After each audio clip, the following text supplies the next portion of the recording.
says on air. We on air? We are. Hello, everyone. We're really professional at the moment. I can't even psych myself up with the intro music, man.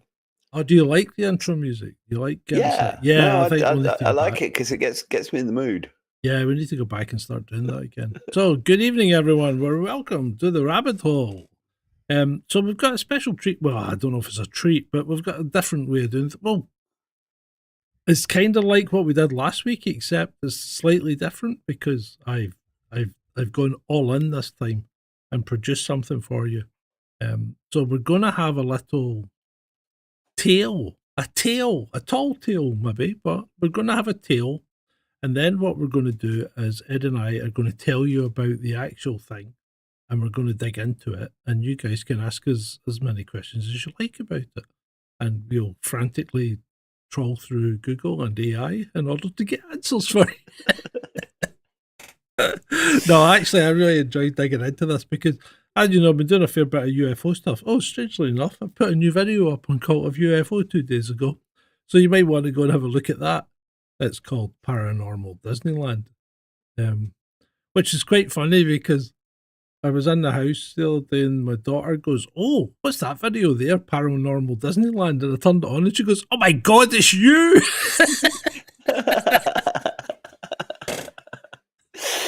Oh dear, yeah. Well, the look you get when she was expecting Mickey Mouse and she gets Dad. Well, the paranormal should have given it away, shouldn't it? So anyway, good evening and welcome. Hey, we got a new subscriber to the channel today as well. So, awesome. Or yesterday. So that's pretty good. What I'll need to do now is start making up the cards again because we have our regular donators who haven't been lauded properly on the channel for months now. So we need to do that. And I need to start making some material available to you people that subscribe so you get it before everyone else.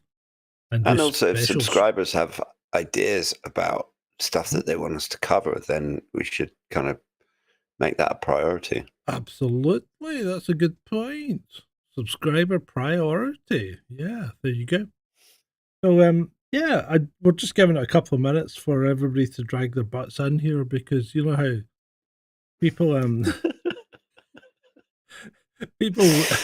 people are tardy, you know, and then they'll come in and they'll go, "Oh, what's going on?" You know, in the chat, and you'll be halfway. You know, the video will be halfway through, and I'm not stopping the video and restarting it so they can go back and watch it. Tardiness. That's correct, Brit mate. Tardiness. Look at Ray with his new blue name and spanner. He's a spanner, all right.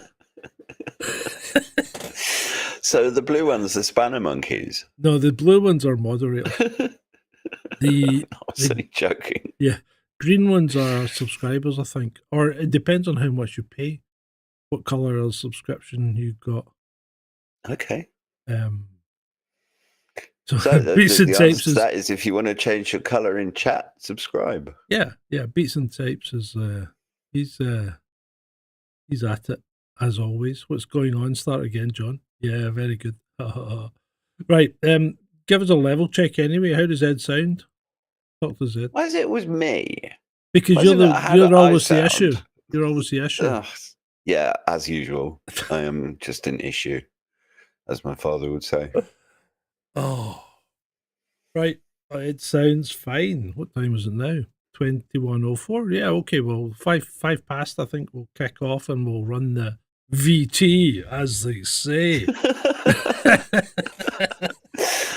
Oh dear. So yeah, we're getting all professional in language, if not anything else. Yeah.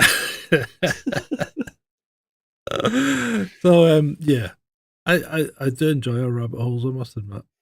I hope you guys do. Yeah, they're good fun. There's always something interesting that even if it's stuff that you already know stuff about, you almost always learn something new in the process of either researching it or when we're chatting about it in broadcast. Yep, Right, okay. Well, as they say, kick back and enjoy. And we'll be back in I think it's probably about 15 minutes or so. So have fun, people. Have fun. Winter came early to the mountain village of Drakenford. I arrived at dusk on horseback. Flakes of snow already swirling beneath a leaden sky. My horse snorted, annoyed by the chill wind.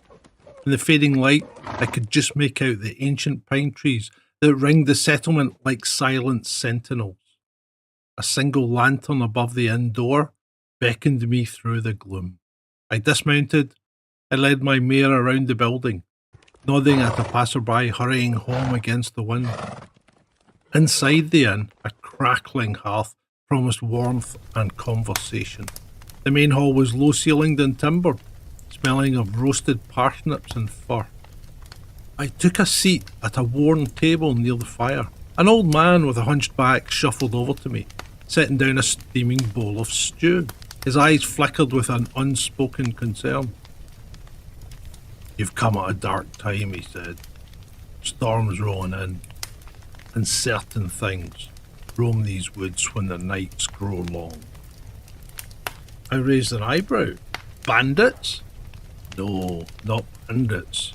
He glanced round, lowering his voice.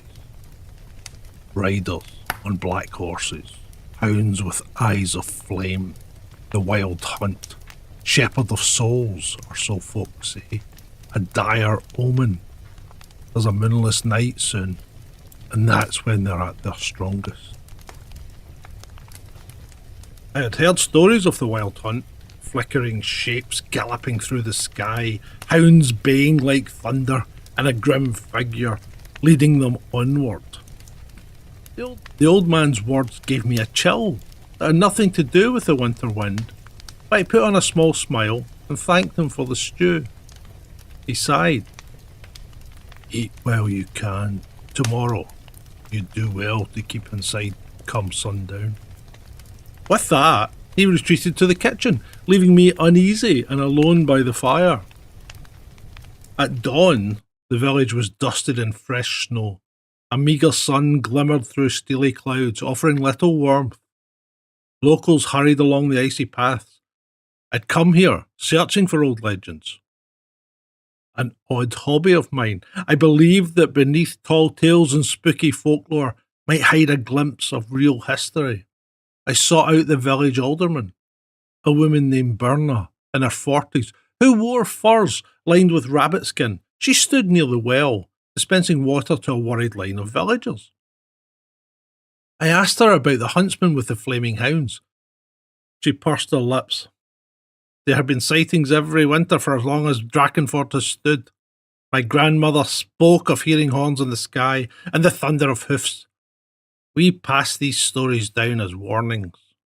She paused, then frowned. Yesterday, a huntsman was found at the edge of the pine forest, unconscious. No footprints to or from his body, no sign of how he got there, just a single black feather lying on the snow. A hush followed. I pictured a feather from a raven or a crow, but Berna's tone implied something far more uncanny. Still, I pressed my luck. "Where's the huntsman now?" "The chapel," she said. "He's resting, if you can call feverishly tossing resting. He can barely speak. Maybe you'll get something out of him." The chapel was a stone building tucked near the pines, half buried by years of drifting snow. Inside, the sick man lay on a wooden cot, covered by blankets. Even from across the room, I saw the sweat pouring down his pale face. A kindly sister dabbed his brow. "We tried to cool his fever, but it returns," she told me softly. As I approached, the huntsman's eyes snapped open. He grabbed my arm with surprising strength. It's real! It's real!" he rasped. "They ride at moonfall. The horns! The horns!" He coughed, and I caught a momentary scent of damp earth and something pungent like decaying leaves. "What horns?" I asked quietly. "The wild hunt." He nodded frantically. A woman in white, a stag, with molten eyes. They beckoned me. I tried to run. His breath rattled in his throat. Don't follow them. They lure you in. Don't go. He collapsed, eyes rolling back as the sister hurried to calm him. I left with my heart hammering, mind swirling with images of ghostly huntsmen with a stag's head, or a woman draped in pale robes riding through darkened skies. That evening, I found myself pacing in my cramped room at the inn, thoughts a tangle of dread and curiosity. I recalled that in some accounts, the riders of the wild hunt were believed to be the souls of the dead, or even fairies or Valkyries, roving under the guidance of a mythological figure like Odin or another spectral king. Villagers called it an omen of war or plague, or worse yet, personal doom to any who saw them. The huntsman's fevered warnings echoed in my mind. Gathering my courage, I decided to walk the tree line at dusk. If these riders were real, I wanted a glimpse, just enough to confirm whether the stories were mere superstition or if something truly uncanny prowled these woods. The sky was a tapestry of orange and purple when I reached the forest's edge. My breath plumed in front of me as I stepped between towering pines. Snow crunched underfoot. Each step an intrusion on the hush. I listened, but only the faint rustle of branches answered. As night fell, the wood darkened. The trees became silhouettes, the path nearly lost beneath fresh snowfall. My heart hammered with each decision to press forward. Then, distant, but distinct, I heard it. A horn's call. It was low and mournful, rolling through the pine boughs like a wave of sorrow. The hair on my arms rose. I ducked behind a wide trunk, just in time to see a ghostly procession flit past the clearing. They were spectral riders, men and women in shadowy cloaks, galloping on mounts that barely stirred the snow. Their hounds forged ahead, eyes glowing in the gloom, and at the head of the procession rode two figures. A tall shape with a stag's crown of antlers, and beside it, a woman clad in snowy garments that shimmered in the dark.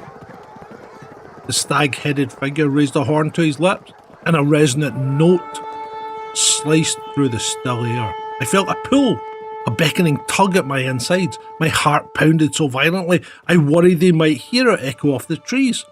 I'd never seen anything so terrifying, yet so strangely beautiful.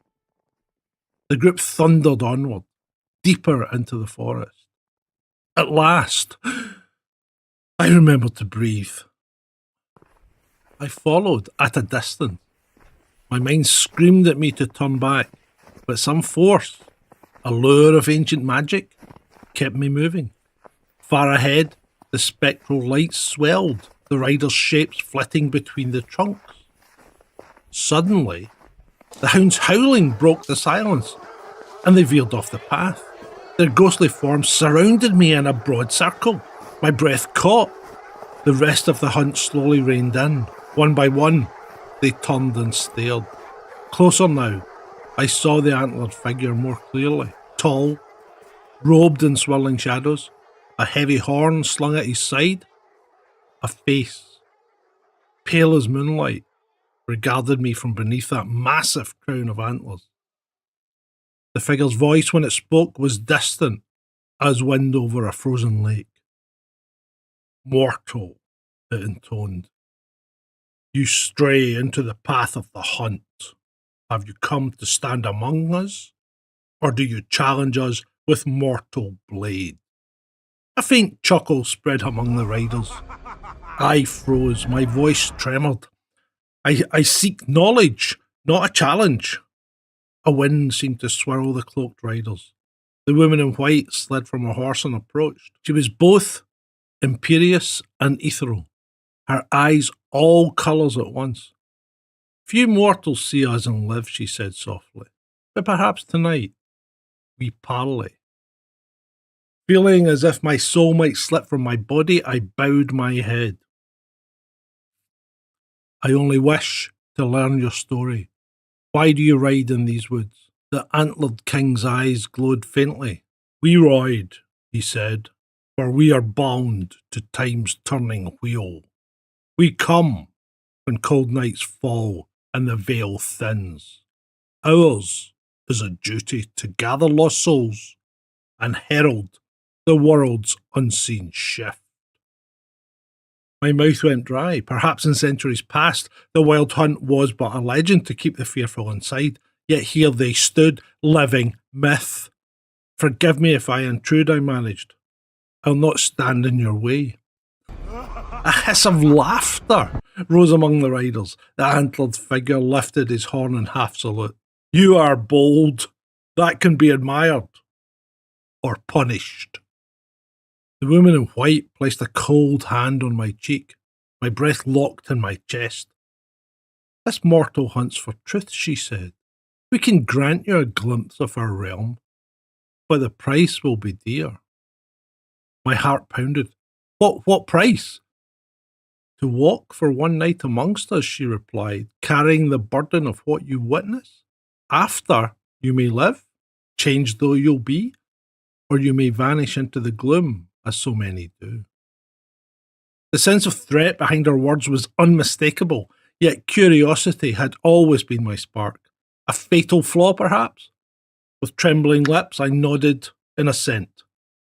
The hounds parted. The woman helped me mount a spectral steed whose eyes glowed the colour of the distant stars. The riders drew me into their midst, and I can feel an alien energy threading up my spine. My mortal body felt lighter, less certain.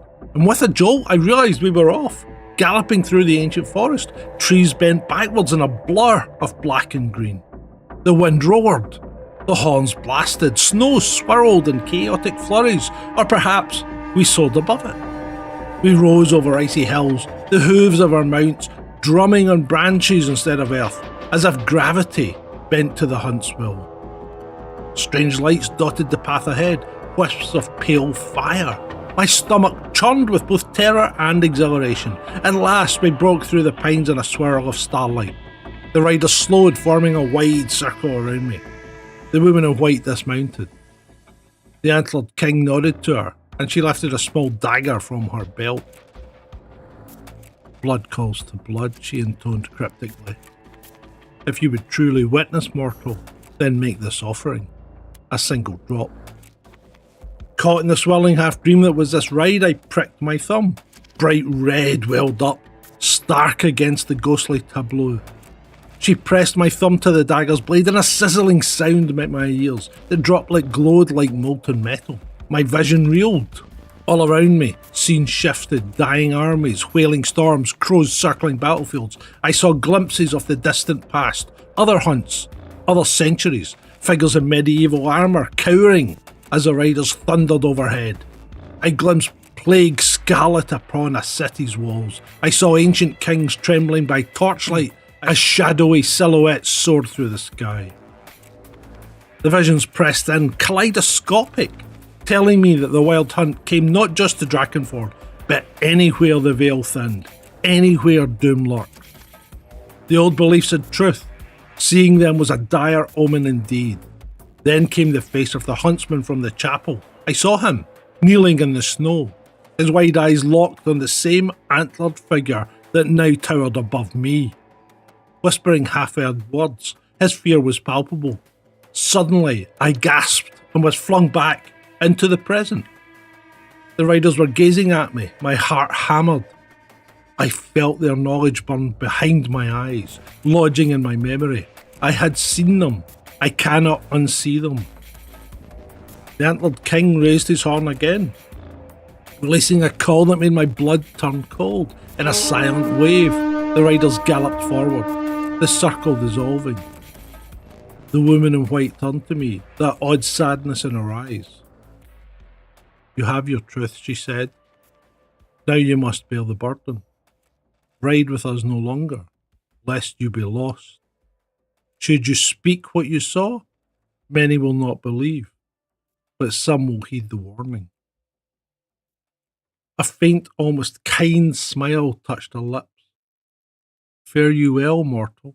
The hound nearest me barked, then vanished into the swirling gloom. An unseen force tugged me from the steed and I toppled into snowdrift. When I blinked the snow from my lashes, the clearing was empty, as if they had never been there. I stumbled back to Drakenford in the blue pre-dawn light. My limbs felt heavy, my head swam with feverish recollections. 5 villagers found me near the well, exhausted and half frozen. I awoke later in my room at the inn, trembling from a chill that crept bone deep.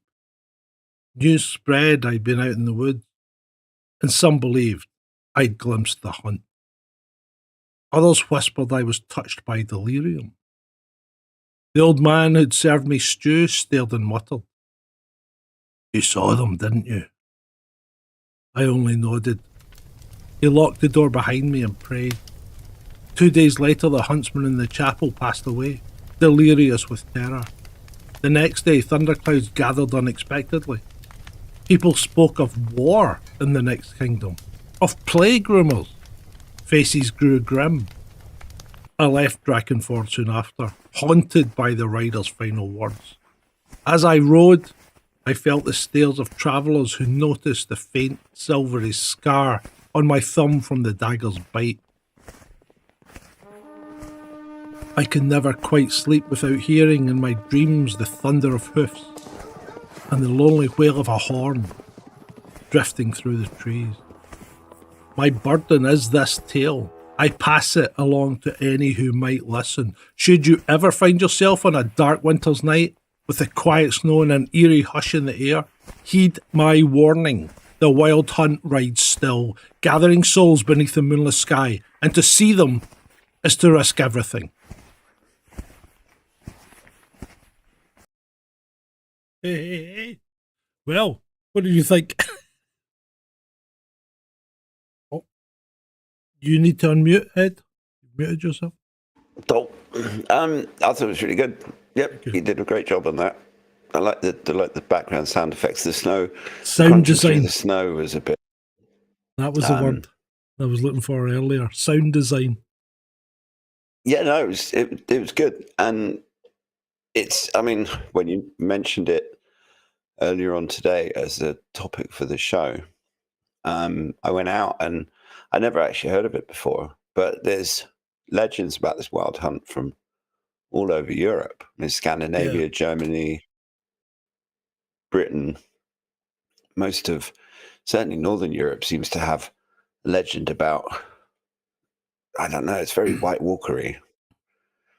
I'm not sure if George R.R. Martin nicked the idea for his White Walkers, but it does have a bit of that to it. It does have a bit of that. I mean, it goes back a long time. I think it's certainly at least pagan, if not. Yeah, certainly pre-Christianity for sure. Definitely. So it apparently spread across most of northern, western, and eastern regions of Europe. Mm-hmm. Typically involves a ghostly or supernatural group of hunters engaged in spectral chase. But originally, they were seen as a good thing because what they were doing was collecting the souls that had failed to make it across into the afterlife, and the ones that were stuck here. So they were collecting them and ushering them over, to continue their journey. And then when Christianity got a hold of it, of course, it then became more sinister, because what does the church do but turn everything into a control mechanism? The whole point of but I mean, the whole point of the church is that it's that age-old question that every single human who's ever lived has always had, which is what happens after we die. Yeah. And the church likes to claim the monopoly on that information. And so as it was getting bigger and bigger, in the same way that they subsumed pagan festivals like the Christmas tree and the Easter bunny and all this kind of thing. Oh, and Christmas. And Christmas, Yeah. obviously. They also had to kind of deal with legends like the Wild Hunt and other things. And so they essentially flip it around, and instead of it being something that one could actually think that it has a positive spin to it, because you don't want lost souls dotted around the earth, which just have a massive ghost problem. Yeah. And they just turn, like as you said, they turn it into something really sinister and evil, and the original intent behind it kind of gets lost. It's the same as like Christmas, for example. I mean, the festival is a pagan equinox festival relating to the Earth moving around the sun. And it became the birth of Christ, even though by all accounts he was probably born. Well, it was more likely he was actually born in June or July, in the middle of the year. Yeah, yeah. So yeah, I mean, it's a fascinating one. Yeah, I also think it's interesting how you can have these really old, because I mean, now we have the internet, we have social media, rumors, and all this kind of thing spreads like wildfire. It's like the UFO thing, the whole notion of aliens. But for a pre-Christian pagan civilization, not just one of them, but multiple ones, to have a similar kind of story about something like the Wild Hunt, where the descriptions and the whole story seems eerily similar, and you don't know if they've been doing some copying or you've got traveling people that will go between, different groups. You'll have hunters, you'll have nomads, you'll have people that are in search of mates from a neighboring village or tribe, because you don't want to interbreed. So most people know that inherently, that that's a bad thing, and they try and spread the gene pool.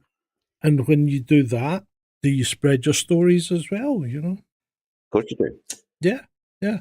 So Odin is seen as the leader in much of the northern legends about the Wild Hunt. The Welsh have their own. Now, I'm not even going to try and pronounce it because it's 3 words. It's 3 words and only 2 vowels. I mean, what is it with the Welsh and vowels? Why do they hate vowels? I mean, maybe they're seen as too English. Maybe. I think the first word is Gwyn, and then the middle word is ap, A-P, and then nud, N-U-D-D. There's only 1 vowel there. What's the other vowel? Oh, A's a vowel. Yeah, 2 vowels in 3 words. Absolutely incredible. Anyway, so, and then we've got other people like, Theodoric the Great, King Valdemar Atterdag. That sounds like one of your mob. Right?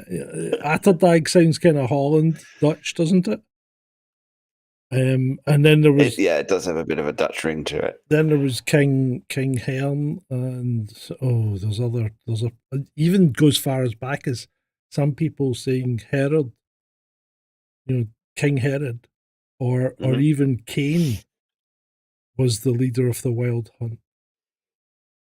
It's also interesting how many stories that are really famous, like Lord of the Rings, where it seems like, certainly for the Nazgul or the what do they call, the Barrow-wights, in the Lord of the Rings story, a very wild hunty, sort of nightwalkery. And I mean, even George R.R. Martin's Game of Thrones. Yeah. They're not. He does take the whole thing to the next level, but fundamentally the idea is the same. Yeah. Well, actually, that's a good point that you brought up there. The Nazgul. That was the first thing I thought of when I first saw a Dementor. Mm-hmm. So there's maybe a little bit of cross proliferation here between authors.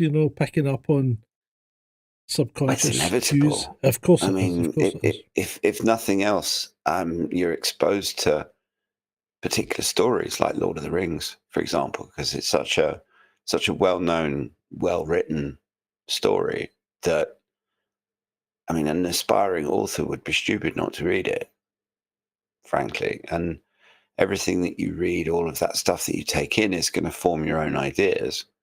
And as long as you're not directly ripping it off, I think going from the Nazgul to the Dementors, yeah, there's a crossover there, but yeah, at least nobody can accuse J.K. Rowling of plagiarism. No, I mean, don't for an instant think we're doing that, because No, of course we're just not. showing the similarities between tales. Because regardless of what you regardless of what you've read in the past, even if you don't remember it, what you'll find that there are subconsciously things in there that still come up in your day-to-day knowledge. One of the other things that quite interesting about the Wild Hunt is it was kind of popularized by Jacob Grimm of Grimm's fairy tales and his Deutsch mythology. We are, of course, equal opportunity. What would you call offenders of other languages here? I will quite often mispronounce words, probably deliberately, and of course accidentally. Oh, that reminds me. Ethereal is pronounced ethereal, not ethereal. Yes, Just I know, FYI. but I had a mind block at that point. Ethereal. Did I say ethereal, or did I say? No, you said ethereal. Yeah, okay. It's all right. So You kind fucking of shoot me now. No, it's fine. Recording that stuff is really difficult. It didn't. That one wasn't too bad actually. I managed to hold it together in that one for. It was done in one take, but there were a couple of bits I had to clip out. But apart from that, it actually was all right. I thought it was good. Certainly better than me and the Lovecraft. You'd got to the point in the Lovecraft, mate, that you just wanted it to fucking end. Yeah. And the thing is, so did everyone else. Yeah, but you just feel like you can't just stop. I know, you've got to keep going. You've got to just keep hammering away. Don't worry, I'm not going to take up reading stories for a living. But yeah, but the Wild Hunt stuff's pretty wild in some respects, because the thing is, like you said, it spread all across Europe. Ed's out of focus because he's kind of, I don't know why. Is your fire using too much bandwidth, actually, Ed? I'm just wondering. Don't know. Is the fire 4K? No. No, okay. No, the fire's not 4K. I mean, I could turn it off. No, actually, the file's downloading and you're uploading, so it shouldn't matter. No. No, yeah. Although it might be screwing up the autofocus on the camera or something. Doesn't normally. Normally you're all right. Is it the whole image that's fuzzy? Or it's a whole image. Me? It's not just you, mate. It's a whole image. What am I drinking? Weird. It looks like red lemonade. Well, yeah, it's Jamshed rosé with a slice of orange in it. Rosé with a slice of orange in it. Well, the orange is only there because there was a slice of orange in it, because I had a Jack and ginger ale before the show started. You bloody Philistine. Oh my God. But it's actually quite nice. I'm surprised you're not drinking it out of a teacup. It's a bit. Jesus. Well, I could always drink it out of my tin cup. But yeah. Are you camping? No. It's quite nice. Oh yeah, whiskey flavored wine. Yeah, why not? It gives a little certain je ne sais quoi.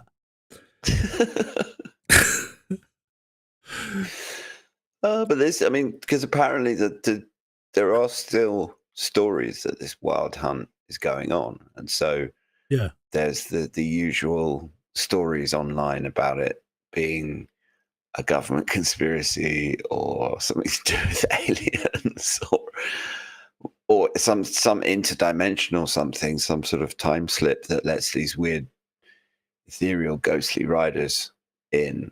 But when the story is that old, it's, I mean, yeah, okay, we know aliens have been probably visiting this silly little planet for a long time, or they're not aliens, they come from inner Earth or I wherever. I just I've been, as you know, I've been digging into the alien thing for months now, and I just can't get over the fact that the distances are too big. You know, they're just too big. Oh, he started me off. Britmate goes, "Don't start John off." He's done it. He pulled the trigger. But I just can't get over the distance thing. I can, however, get behind they come from inner Earth, or they are interdimensional spirits or whatever. Yeah, I can get behind that. And that could be, you know, if you think about it, I don't think aliens would I mean, let's be honest, right? What are you coming here for? Right? Exactly. I mean, the best cow anus this side of Saturn, you know? I mean, maybe it's just the perverted aliens that come here and just like anal probing for the sake of it. but, I mean, let's think about it. These and I did I think did I do a thing, or have I got it in? I think it's in production. I've got a thing about abduction, which is going to freak out the UFO people because nobody gets abducted. I'll just say that right now. People that think they've got abducted believe they may have been abducted, but they haven't. They've been lying in their bed all night, you know. And if they had been abducted, you would have evidence. And you know, if people were abducting you, wouldn't you put a camera up and try and film them? Wouldn't you? That's pretty much the first thing I would do. Yeah, exactly. But anyway, so let's get back to why would aliens come here? God knows why. How would they get here? How would they even know about us? Because you got to remember, even though we've been broadcasting for 100 years, that's no distance. We've not made it to that. What is it? K12 B2 or something like that. We've not made it that far. It's 124 light years away. So our It's actual, also, I mean, sure. we live in a kind of void as well. We're not in a full void, but we're in a kind of very sparse area because we're out on a spiral arm in the galaxy. We're nowhere near the center, which is probably a good thing because I think radiation levels go up as you get closer to the center. So, you know, I just can't countenance the fact that they come from out with Earth, really. Yeah, I struggle. I struggle with the distances, like you. I mean, barring some sort of physics or something that we don't know anything about, which allows them to break all sorts of laws that we think exist in the universe. Why the hell, if you're a super advanced alien species and you've developed the ability to cross vast distances of the galaxy on scientific expeditions, I mean, it's one thing to send a colony ship where you have people in suspended animation or whatever, and they travel for a couple of 100 years and they hopefully get to some planet, assuming it all doesn't go horribly wrong like it always does in the movies. Yeah. But if you can, why the hell would you come here? I mean, like you said, to start with, they probably wouldn't even know about us. They wouldn't. And secondly, even if they did know about us, surely whatever they'd been told about us wouldn't be good. So what? I mean, why? If you're a hyper advanced alien race, why the hell would you want to study like inferior little creatures? You know, we study apes, we study ants, we study mice, We build them little colonies and give them everything they could ever hope for and see how their civilization goes, and it always fails. Remember Mouse Utopia, you know? It always fails. In fact, I changed the title of the video now to Utopia because it wasn't getting many hits. So go and look at that one if you want to see what happens when everything is provided for you. And I think there's good parallels between that and human society, because it's a classic story from the Matrix. Well, yeah, it is. I mean, you look at what happens to us just now. Almost everything is provided for us. You know, there's no real struggle. And that becomes a problem, because when you don't have a challenge in your life, people stagnate, don't they? I find it interesting. Yeah, I mean, I'm really into some of the documentaries about. There's one called Life Below Zero, which it's a reality TV show about Eskimos, basically. Not Eskimos quite, but people who live in the far north. And actually, when you look at some of those Inuit and the people who have to deal with no food and minus 30 degrees in the winter and spending the whole summer preparing for the winter and just doing that on rinse and repeat, they tend to be a lot more happy and fulfilled than people that have everything handed to them on a plate, live in a nice warm house and drive a car to work every day and don't really have any challenges. Yeah, because people always want. I think this is why consumerism is so rampant, because people always want something, you know, because they feel that. I think they feel they've got to achieve something, so they're always looking for the next thing. And if you can't do it through your career or whatever, you do it through buying stuff. You know? Yeah, but I think when you're actually, I think there's a psychological difference between having to work hard to actually feed yourself by catching your own food or hunting or trapping or fishing or growing or whatever, than there is from having to work really hard in an office to earn the money to go buy the food in the supermarket. Unless you're one of those lucky people that has a very fulfilling job and really enjoys what they do and takes a lot of pleasure in it and gets the right kind of challenge out of it, because not everybody in the Western world is the same, and we all have different levels of job satisfaction. Some of us don't have jobs, but I mean, it's still the point. Even if you don't have a job, you still have to keep occupied. You still have to find some sort of sense of achievement. And if you're having to work really hard to put away enough fish in the summer that you know that you and your family are going to be able to eat all winter, it's a different type of life. And actually, even though people like that may have very little money, it's a fulfilling life. Absolutely, if you actually look at them, they experience much lower stress levels, even though they have a much more high stress life in terms of the climate, because you're so dependent on the seasons and you have to adjust so much to going from really warm summers to ridiculously cold winters. I think it's just somehow more fulfilling in a way. I don't know. And I think by taking the challenge out of life and by making everything so easy, and also the school system that we have now, which essentially rewards mediocrity and you get a medal just for showing up. I think it's fundamentally damaging to society in a really insipid way that the effects of which aren't going to be seen probably for another 10 or 20 years, which is most likely the whole point. Well, but you just it's like going back to the what's it called, what's it called, the circle thing, the fourth turning. It's like that, isn't it?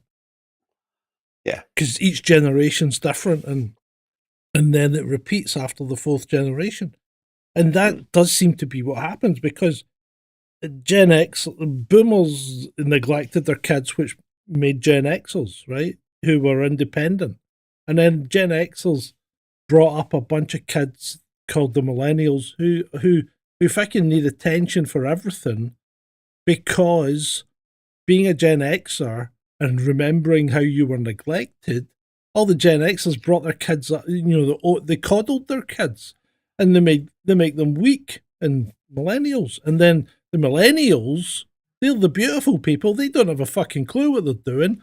So they've made Gen Z, and they just hang about doing nothing because everything's handed to them in a plate. And then when they have kids, they'll be the boomers. Well, yeah, it's probably going to be the Gen Zers that end up getting us into some massive war. Yeah, they're the boomers because they don't have a fucking clue what they're doing. Yeah, well, it's that whole hard times create strong men create good times create weak men.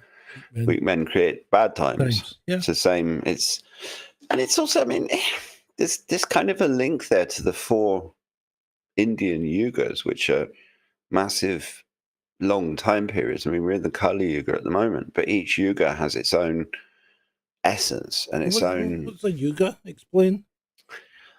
Let me just ask Grok to give me a decent explanation, because I can't. That's just fucking ridiculous that everybody relies on AI these days, isn't it? Well, it's just trying to sum it up. The concept of yugas in Hindu cosmology describes cycles of time, each characterized by its own quality and duration. The 4 yugas in the traditional Indian system are the Satya Yuga, the Treta Yuga, the Dwapara Yuga, and the Kali Yuga.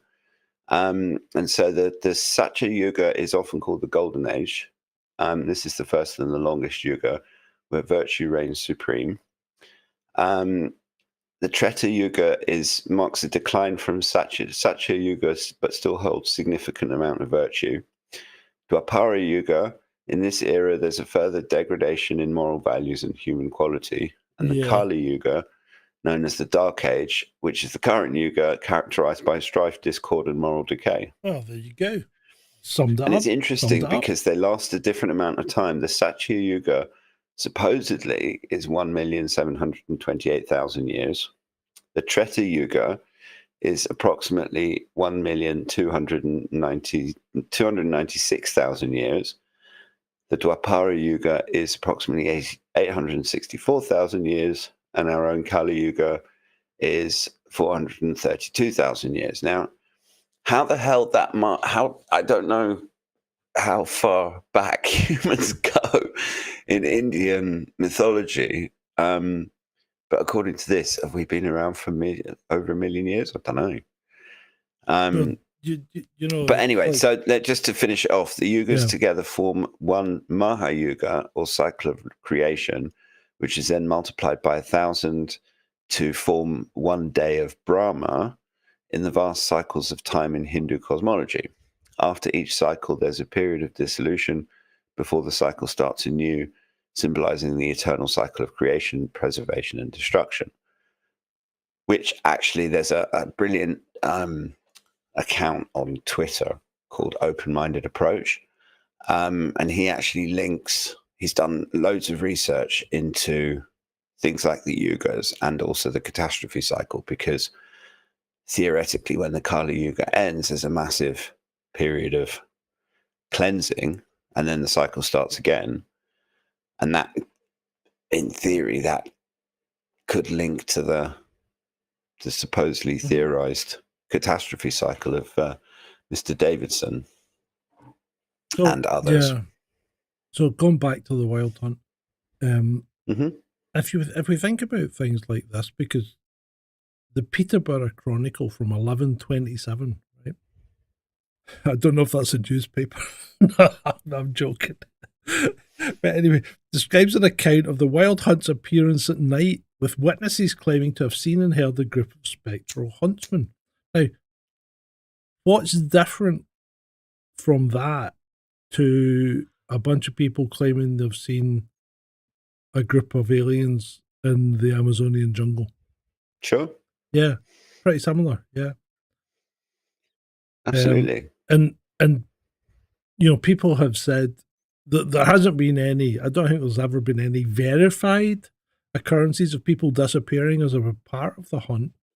But some scholars suggest that the idea of abduction by the wild hunt may have influenced later concepts like the witches' Sabbath in early modern Europe. Wouldn't surprise me at all. I think these stories have a lot of power, and I mean, you can see from the oral histories of Aboriginal tribes in Australia, for example, that the story has immense power. And if the society is geared up to pass that knowledge down from father to son or from mother to daughter, and there's I don't know, there's an intent to try and keep the story the same and not change it. I mean, that's how knowledge was passed down before we started learning to write. I mean, it's a lot oral history and traditions are a lot older than written history. Yeah. By a long way. Yeah, they are. And I think they all influence each other. And I think that the same sort of fears and nightmares, I guess, that people have. I mean, particularly a dark forest in the snow. That's not an unfrightening place. I mean, if you're particularly if it's hundreds and hundreds of years ago before the advent of and high-powered torches and stuff, and possibly one of the things about the dark hunt was maybe it was just there as a warning against the dangers of going out in the dark. You know, going out in a storm. Don't do it because you're likely to get either lost or, you know, or swept away or fall down and hurt yourself and, you know, freeze to death in the snow. So yeah. I mean, and it's like, if you think about it, nursery rhymes, most of them are warnings as well, weren't they? Like Wee Willie Winkie, you know. Absolutely. A Pocket Full of Roses and all that.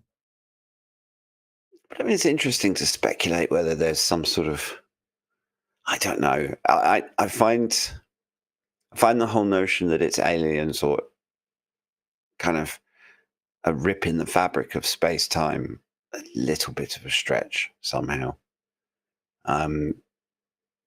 Because what would cause that? It just doesn't. It doesn't track. Now, that's not. I don't know. Maybe something happened hundreds of years ago to someone, or don't know. And it's a story that just gets told once and then passed down to people, and someone else hears it and they decide to make it up. I mean, humans are pretty good at inventing things. They are. And I was earlier on. I was starting to talk about, you know, like UFOs have been with us for as long as recorded history. I think because people have been painting them into paintings and things like that. They have no right to be there. So maybe these things aren't aliens. Maybe they just belong here on the earth with us, and we just don't see them properly. You know. Maybe, as you said, maybe they do exist in a slightly different dimension, and sometimes maybe the veil's a real thing, and at times you can drift in between, you know, the because let's face it, our eyes are only sensitive to a tiny part of the electromagnetic spectrum, aren't they? Absolutely. When you think about it, spiders and dogs can see different things than we can, you know. So maybe they're there all the time and we just don't see them. That's scary. Well, that's possible. That's a bit scary. Well, that is creepy, especially if they can carry you off. I mean, it's one thing to be able to see something. I mean, although if these things were common, you would think that people would disappear in forests all the time. And that it would happen do more disappear frequently. in forests all the time. Well, that's true. Or maybe there are certain, electromagnetic conditions, or maybe it's I don't know, maybe the energy from a solar flare. Because if you think the northern latitudes where these things are seen also happen to be places where you have a likelihood of seeing northern lights at night as Yeah. well. Yeah. And so maybe it's a trick of the light. So yeah, maybe it's an explanation for the light moving through the sky. Mm-hmm. Yeah, could be. That's a good point, Ed. I never thought of that. Yeah. But it's also, I'm also wondering whether there are certain conditions that can arise on Earth. For example, some sort of cosmic radiation, some sort of, I don't know, something that comes from either the sun or outside the solar system that somehow doesn't get trapped by the magnetic field, which creates certain conditions where there's maybe a crack in the fabric of reality a little bit, or it allows things to bleed through a bit. I don't know. It's a fascinating one. The thing that I find really interesting, in fact, one of the more interesting things I find about this is what I said earlier, is the fact that you have such similar stories that are so old. Yeah. From pretty disparate parts of the world. I mean, yes, there was contact between people, but not very much. Yeah. And I mean, I guess you could have some sort of bard or singer or someone that travels from Britain to the continent and ends up in Germany and hears some sort of tale from the Germans. But the Yeah, well, chances I mean, of, for instance, here's one here. Wild Edric was an Anglo-Saxon nobleman condemned to ride with the Wild Hunt for surrendering too soon to the Normans. But I mean, that's just like, that's just wild, isn't it? His appearances now are said to warn of imminent invasion or war. So there's an incredible amount of diversity in effectively the same legend, because they've taken this folklore and they've wrapped this whole thing around it that warns of doom and what initially was a tale of people doing effectively they were garbage collectors, right? Because they were well, weren't they? They were picking up all the lost souls and making sure they went in the right direction. And then the soul recyclers. Yeah. And now it's become the harbingers of doom, the portents of war, of plague, of disaster. I mean, maybe we should be looking and seeing if people saw these things during the 2019. November, December 2019. Were these people but it's seen? Also, sure, I mean, one wonders whether they were seen on the battlefields of World War One, for example. Because I mean, if they're there picking up lost souls, then battlefields are potentially a place that might be interesting for them, I guess.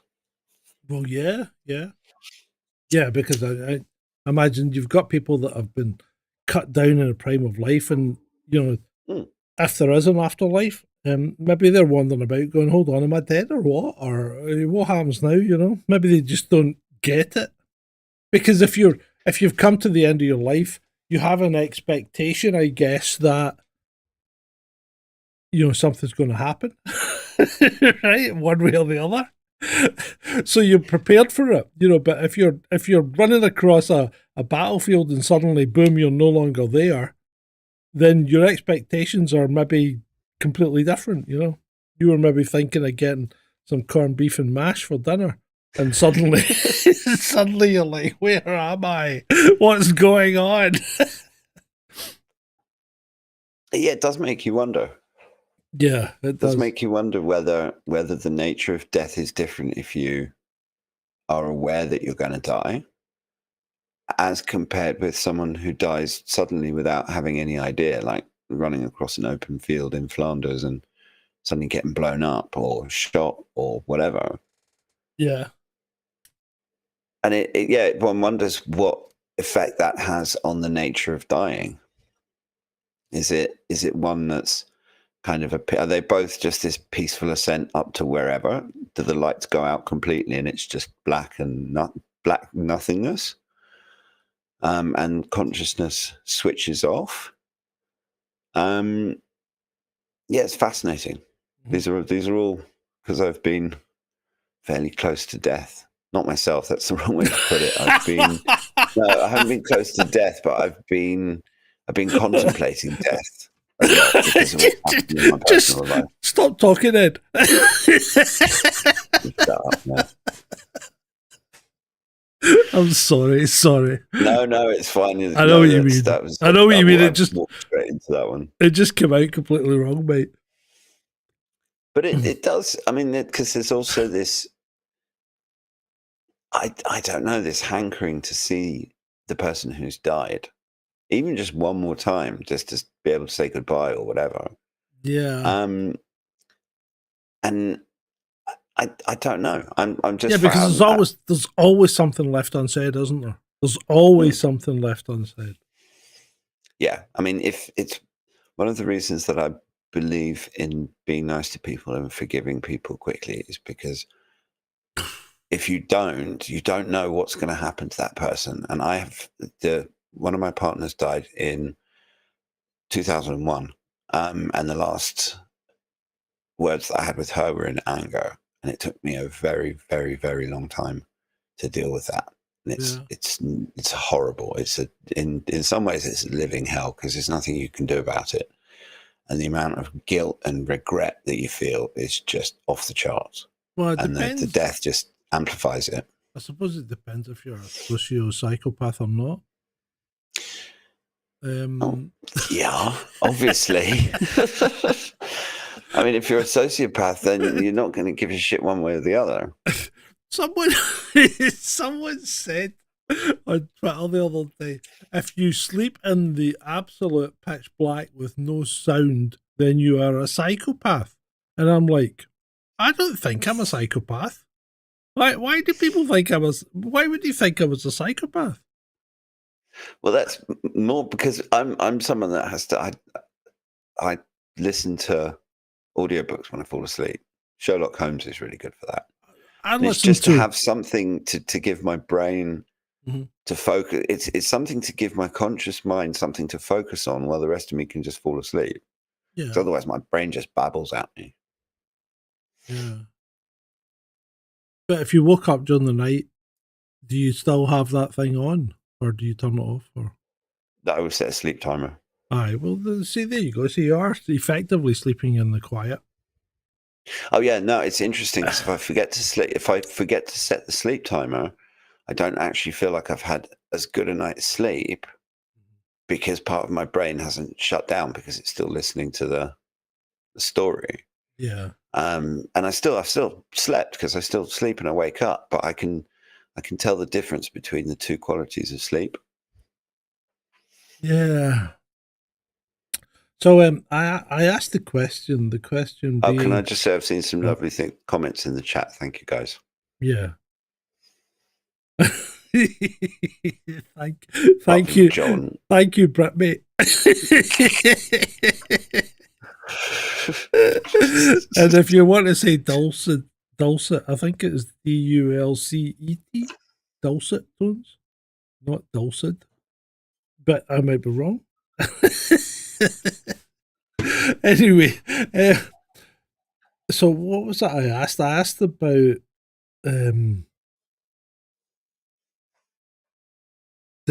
is there any death? No. I would come back to the wild hunt, and I keep trying to get us back on topic. So I was asking whether there's any correlation or whether there seems to be some progression from the wild hunt to the modern myth, the modern conspiracy theory of elites hunting humans. You know, and we've heard this quite a lot. It's not something new.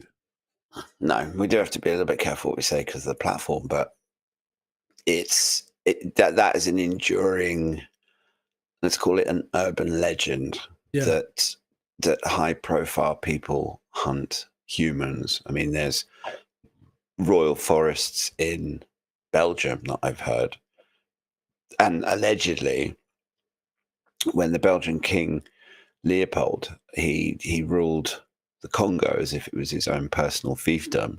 Yeah. And supposedly engaged in what can only be described as utterly barbaric activities that we probably don't want to kind of go into too much detail about. Yeah, please don't. And then there's rumors without necessarily running the risk of landing ourselves in legal trouble. I mean, there's rumors that persist about modern day rich and powerful people that engage in some sort of hunting of humans. Well, does this even extend to the kind of thing that's going on just now about, like, you know, let's just say, and I hate the term, but let's just use it, you know, minor attracted people, you know, that are in positions of power. Does it extend to that kind of thing as well, you know? Well, allegedly, there's certainly a section of conspiracy theorists online who would absolutely say it does. I mean, I've even heard rumors about, because we've covered Bohemian Grove in a previous rabbit hole, and there's also things related to that. Is Bohemian Grove not generally? I mean, let's face it, Alec Jones did actually, you know, gate crash Bohemian Grove before people even thought about these things, and security was lax, and he didn't really find anything untoward other than these kind of stupid hazing rituals that American colleges and you know societies tend to go for. Because let's face it, when you grow up, you grow out of these things normally, but Americans seem to hang on to them longer than we do, you know? No, but they do. That's true. Yeah, no, it's true. You know, I mean, like, for instance, if you're in a club at school, you have the brownies and the scouts and all the Cubs and the scouts regard that. I'm not trying to say it, but you have your clubs at schools and things like that, and then you then go on to play sports and whatever, but you don't have frat houses, and you go to university and you don't have these things that Americans have. And I'm not saying that's a good thing or a bad thing, but what Americans, in my view, seem to do is they seem to continue their childhood longer than we do. You know what I mean? think that's also because American society, the American government seems to, and very much the American media seems to infantilize them. And if you look at there's a great, it was a meme that was doing the rounds years ago of two American high school exams for final year at high school, one from 1908 and one from 1984 or something. And the one from 1908 was really bloody difficult. You can see. I mean, but the same applies to us. The same applies to us as well. Oh, absolutely, yeah. In some respects, I think we're only 20, 25 years behind America in everything. Less in some things and more in others, you know. Sure, but I mean, it's hard to argue with people who say there's been some kind of dumbing down of the population. Oh, I think there has. I think there has been. Yeah. I think you're right. I think there has been a dumbing down. Sure. But then, I mean, as it relates to the wild hunt, wouldn't you expect there to be more reports of this kind of thing? Whereas they seem to have kind of dwindled off a bit. But then again, what was the wild hunt, you know? Have we now, instead of seeing the wild hunt, are we now seeing drones over New Jersey? Well, that's or aliens. I mean, maybe. Well, yeah, or aliens. Maybe the aliens are the modern equivalent. Yeah, and how it also, because if you think about hallucinations and how the brain can play tricks with us, and our brains can make us see things that aren't there, or they can make us interpret the visual signals in a way that we don't normally. and therefore see patterns. I mean, hallucinogenic experiences are a good example of that. Oh, you can. I mean, you can hallucinate just through sleep deprivation. I've hallucinated. I mean, I remember coming up. I was driving back from Germany from the beer festival, and I was on a motorcycle. I was driving through the night, and I was driving up the M6, and I was seeing things like dragons at the side of the road because I was so tired, And well, yeah, I mean, if you're schlepping through a forest in the winter and it's cold and you're trying to get from A to B and it's really difficult going and you're really knackered, or you've gotten a bit lost and you're just wandering around the forest aimlessly and kind of exhausting yourself, then it's possible that one might see these things and they'd be culturally, they'd be in their cultural context. So if you're in the Middle Ages where everyone's walking around, riding around with swords on horses. Yeah. I'm not laughing at you, Ed, sorry. That's fine. Then that's your particular cultural context. Whereas if you've grown up in the world of X-Files and Area 51 and all that kind of thing, then you've moved on to something different. Yeah. Yeah. I think you're right. Yeah. I'm sorry, I was laughing at the unmitigated mind. He says, I have to say, being the token American, I take this personally. It's not personal. It's not personal. It's not personal. I love Americans. You guys are great. I've got American friends. We do like to review. I would have fucking loved to have like gone to an American high school prom and all that sort of shit. I mean, I was really lucky because I had a car in my last year of school. I used to drive myself to school. When I was at school, in our final 2 years, the people that were the most popular were the ones that had cars. Yeah, I had a car. We used to go out on free periods and go for a run and things like that. It was fucking nuts. I had a car. 17 years old, and I was driving about in a car in 6th year at school. And people just fucking used to, you would, well, it was discos in those days, but you'd be in the disco and I'd say, do you want to run home? And the girls would be like, you've got a car? And it didn't matter what kind of car it was. You had a car. It was fucking glorious. Absolutely glorious. And now the kids are being discouraged from driving because of trying to save the climate. And it's not about trying to save the climate. That's all. Well, we can't really talk about it. We can't go there. But the whole thing's just weird. It's just weird. But anyway, I think there's too much of an effort to deprive people of things. It's like if you look at, say, all the hypocrite climate people who will bleat on about the climate and then all jet off to some expensive part of the world and partake in lobsters and caviar and steaks and everything else whilst attending seminars on how everyone else has to eat bugs. And I think I don't know, it's like the schools, they seem to just be frightening kids and restricting them and controlling them and making them malleable little good citizens of Airstrip 1. Is that not what school's always been about? I mean, I had a flashback to school today, a flashback to my Latin class, okay, because someone said, I think they're making Latin mandatory again in Italy or something like that for secondary school. Yeah, they're making yes. Which is fine, and I think Latin's not a bad study because most of our words have roots in Latin, so I don't think it. I mean, fundamentally, I think actually, that mate goes, "You took Latin, Jesus, you're old." I am old.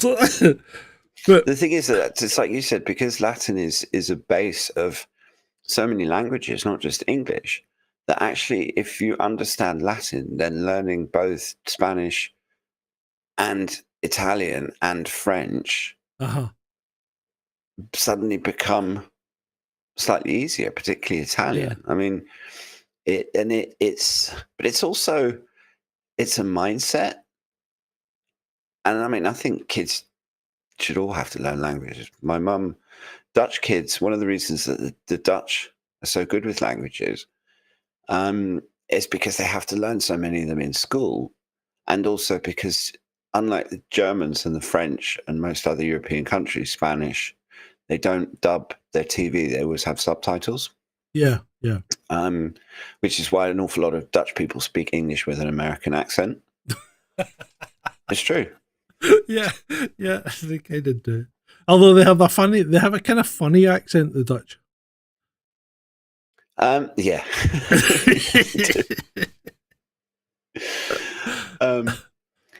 Although, I mean, I know there's certain, it's as with most, because I love trying to figure out where someone is from based on their accent when they speak English. And you can tell broadly, I mean, you can tell the difference between... So where am I from? Shut up. No, seriously. Actually, no, it's not. It may be obvious to you. Scotland. Yes, but Scotland's a very, very, very varied and diverse place when it comes to Scottish people. Well, right? Yeah, but someone who's not Scottish can identify...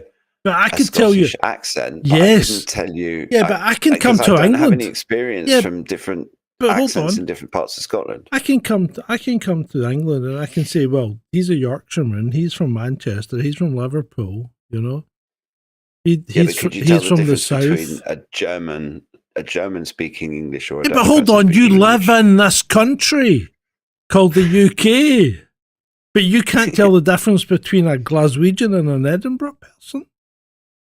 I think I've been to Scotland once in my whole life when I was a kid. Yeah, but I've not necessarily been into a lot of England. I've been over some of it, but you pick it up, you know, do you not? No? I mean, like Aberdonians sound completely different from people from Inverness. West Coasters sound completely different from East Coasters. I would be able to tell that they were probably, I'd be able to tell that they're from different parts of Scotland. But I wouldn't necessarily know precisely where. So I'd be able to hear the differences in the accent, but not necessarily know that one is from Aberdeen and one is from Glasgow. Although Glaswegians, the Glaswegians are actually fairly easy to work out because most of the time you can't fucking understand a word the bastards say. Yeah, and this is where I don't have a Glaswegian accent at all. I can try and put one on, but I really don't have one at all. And I've actually it used to be quite difficult to pin me down. I become more West Coastish in later life, but it used to be quite hard because I spent a lot of time living on both the East Coast and the West Coast and among the English. And my accent was all over the place. See, when we came back from Hong Kong, I couldn't understand people on the West Coast because, one, they spoke too fast, and two, their accent was completely alien to me. I'd been away that long, I couldn't understand people in my class at school. It was mental. Absolutely. You imagine sitting in school and, you know, people would be answering questions and I'd be like that. What? Well, it's even worse when you're actually supposed to be from that place. It's one thing if you're a foreigner. I'm not Glasgow, Johnny and John. I'm not a Glaswegian. I can put it on, but it's not my accent. But yeah. Carry on, Ed, sorry. No, it's just one of the other little theories that we haven't talked about in relation to the wild hunt is the cryptozoology part. Go on. That maybe they're cryptids of some description. Don't know.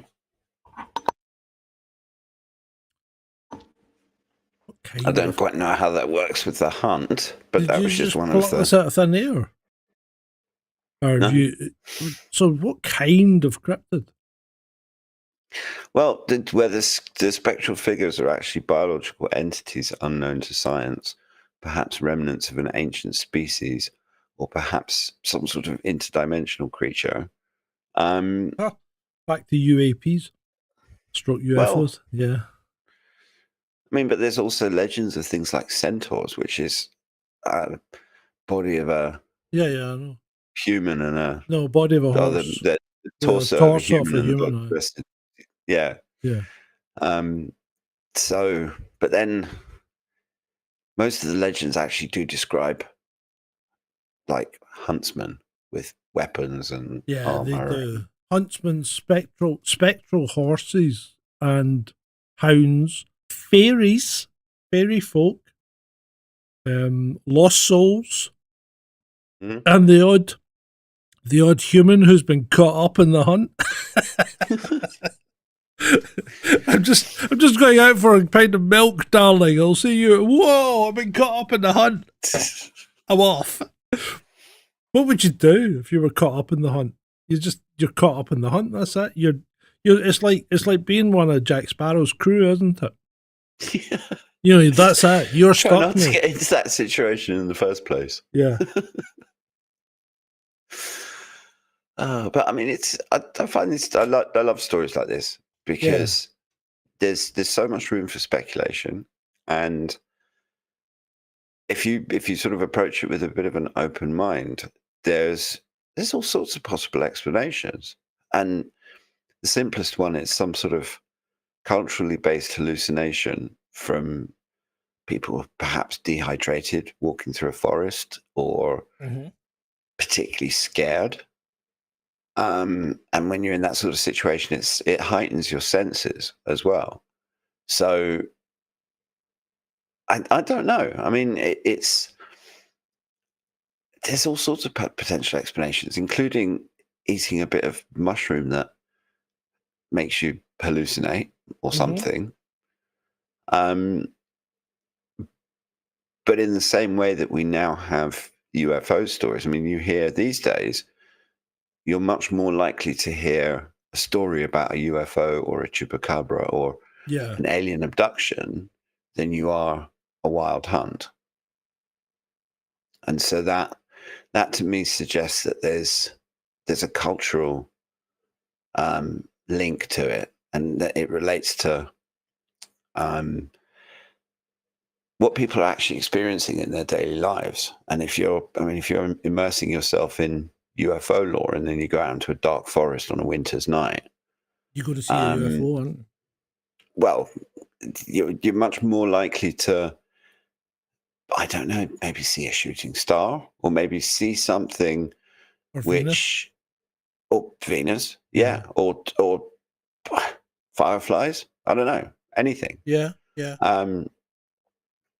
And whereas if it was hundreds of years ago and you were in a similar situation, you'd be more likely to see something like a spectral hunt, because that's just the cultural context.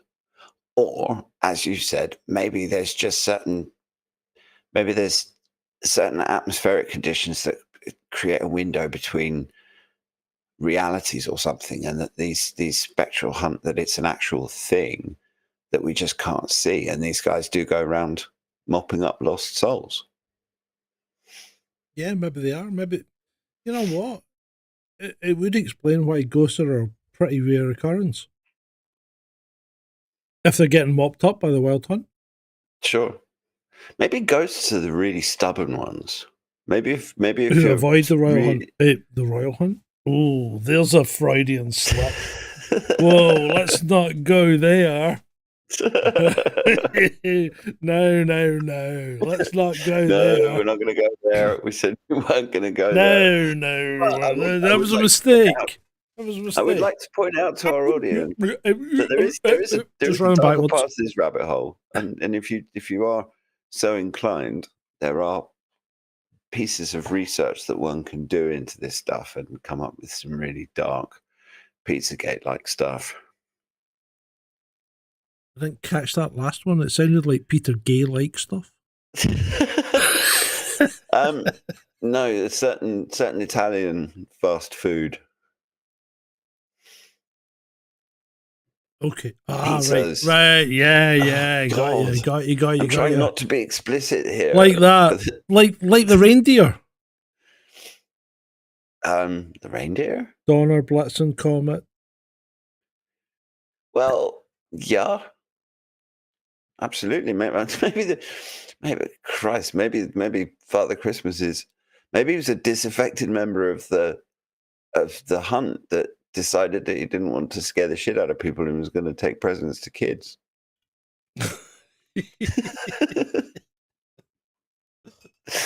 Except in Germany and Austria, where he became Krampus. Oh, Krampus isn't Father Christmas, is he? Krampus isn't Father Christmas, is he? He's. Don't think so. He's kind of like Father Christmas's brother or something like that, who punishes the bad people. Maybe. I don't really know the story. I'm just making shit up now. But it's, right. I mean, it is fascinating how these stories exist. I mean, just in a purely anthropological kind of perspective, humans always create stories like this, whether it's ghost stories or wild hunts or aliens or whatever, and whether it's real or not. And some of them probably have a grain of truth somewhere in there. We just seem to, as a species, we seem to have this need to create these stories. It's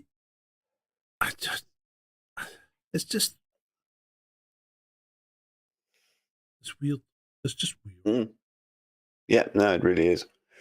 But that's what's fun about doing the show, because I mean, we can just pick a subject and run with it and speculate a little bit and hopefully provide a bit of entertainment for our audience. Oh, yeah. I hope so. Because let's face it, people, we don't have any answers. Because the answers are hard to come by, and greater minds and greater people than us have tried to find these answers, and they've failed as well. But I think what we enjoy is the journey rather than the destination. The pleasure is in asking the question. And if you're expecting an answer, because it almost, you just end up with more questions. You start off with one question, and by the time you've finished trying to answer that question, you have another 10 bloody questions. Yeah. But yeah, I think we've done that one. Yeah, I think so. It's been a good. I enjoyed that one.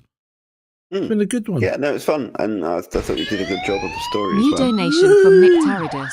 I don't know if the audience like that format, but I mean, we could do some more of those from time to time. We just got a donation from Nick Taridus. Thank you very much, sir. Namaste, or whatever they do. I don't know what does that actually mean, namaste? Is that Japanese? It's something.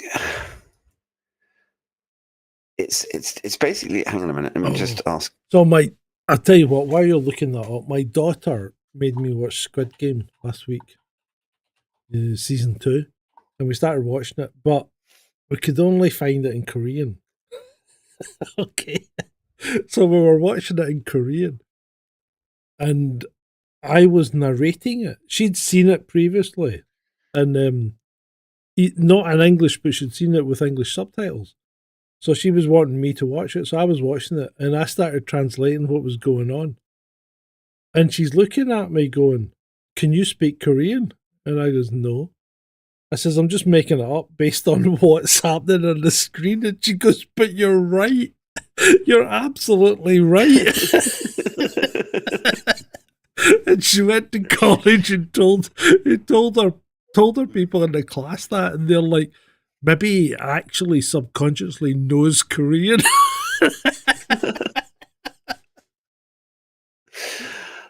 Right, so namaste is derived from Sanskrit and can be broken down into two parts.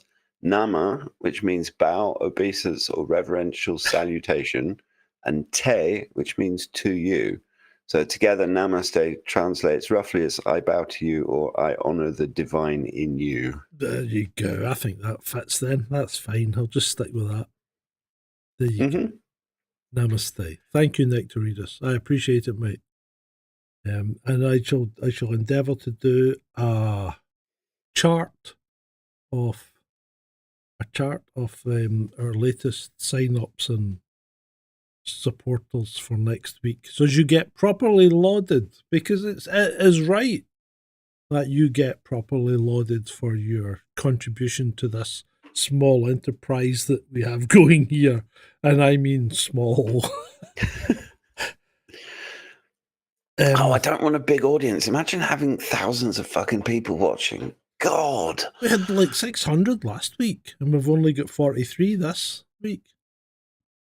I liked it. I like having loads of people to talk to.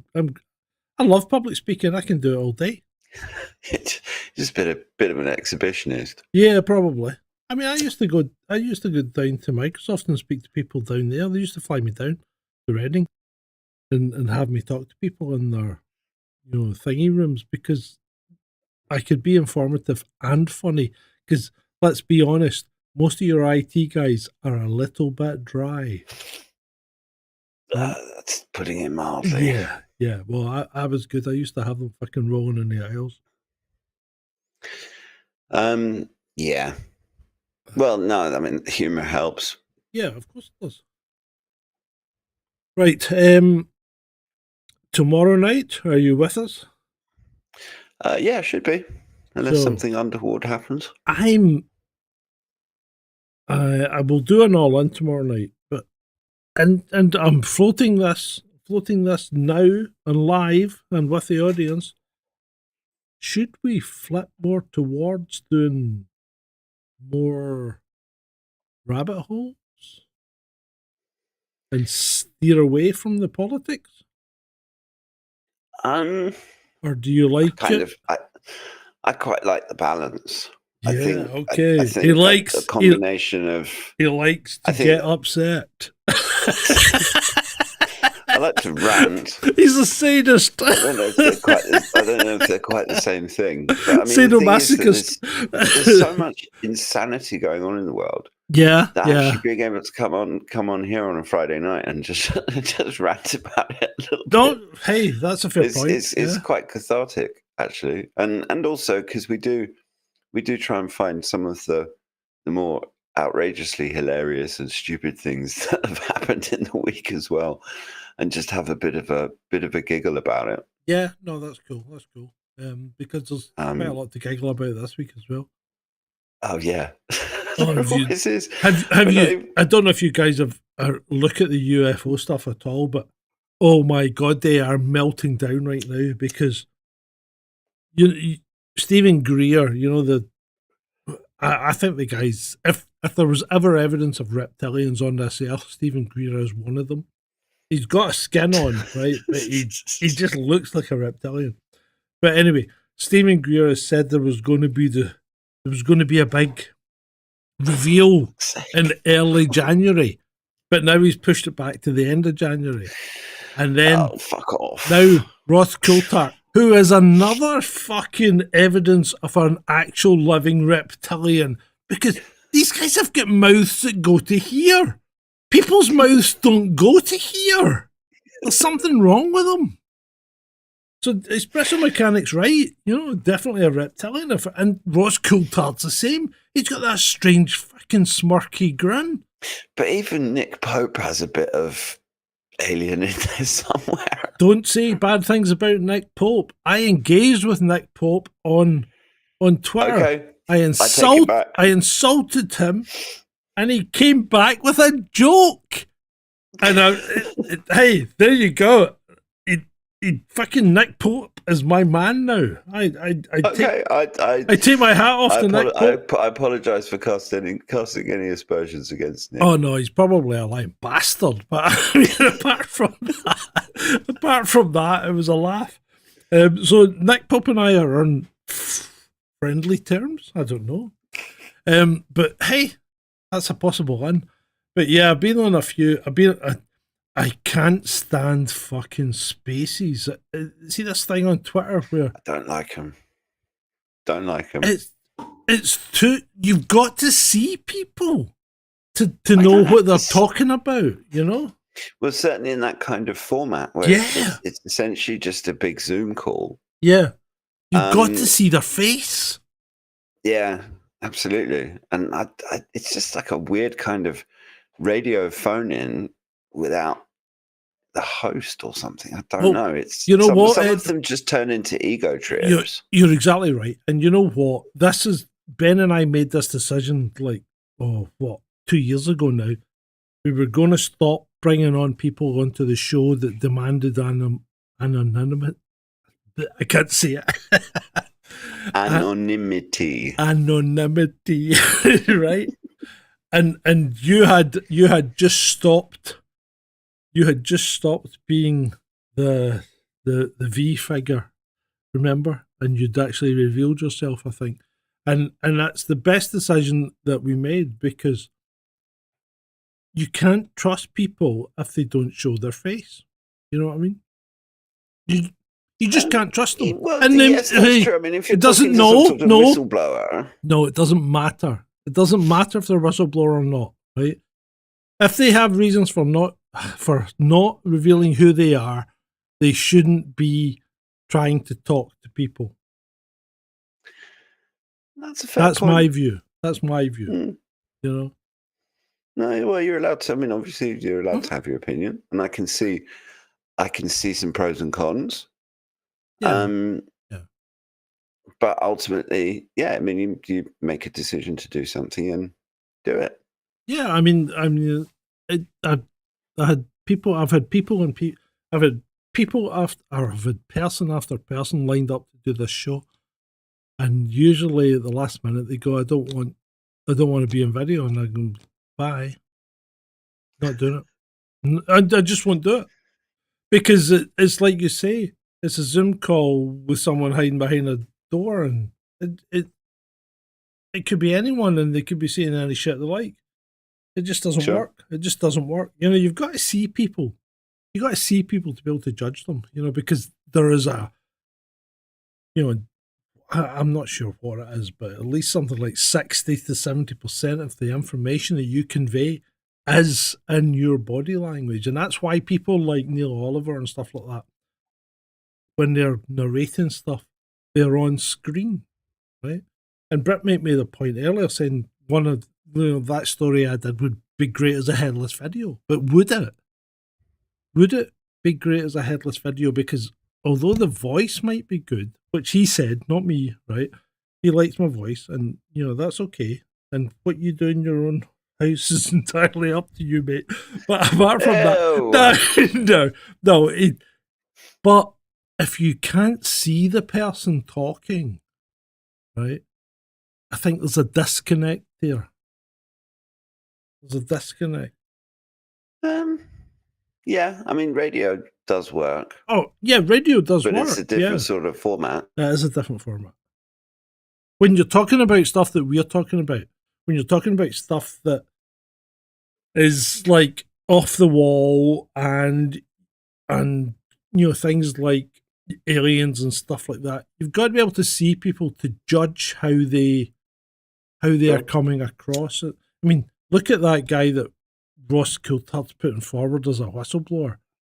Holy shit, the guy's as high as a kite. I've never seen eyes like that, apart from when Jenson Button won the Formula One World Championship. That's what his eyes looked like.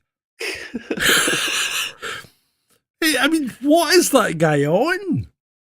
It's just weird, But yeah,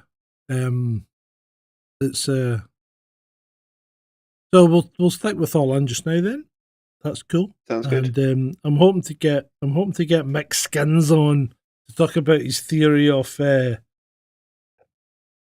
would you call it? Simulation?